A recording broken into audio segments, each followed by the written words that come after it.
Hello everyone, welcome back to the channel.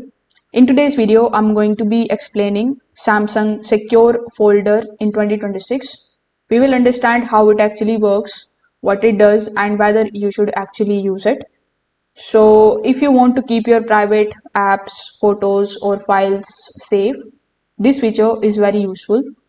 So first of all, let's understand what is a Samsung Secure Folder.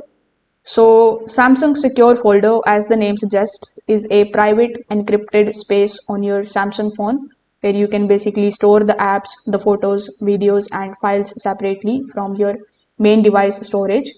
It uses Samsung Knox security to create a separate environment inside your phone. Anything that you put inside the secure folder, it is logged and protected, and it can't be accessed without authentication.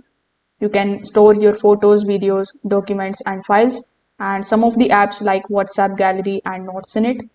Setting it up is also very simple. You need to open the settings of your Samsung device.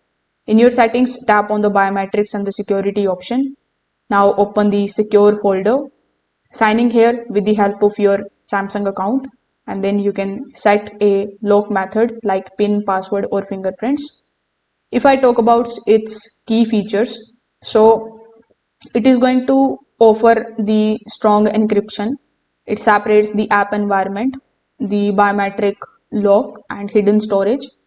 So secure folder is definitely worth using in 2026 if you want extra layer of privacy for sensitive data, personal apps, or work files. But if you don't need that level of privacy, you might not use it often on your phone.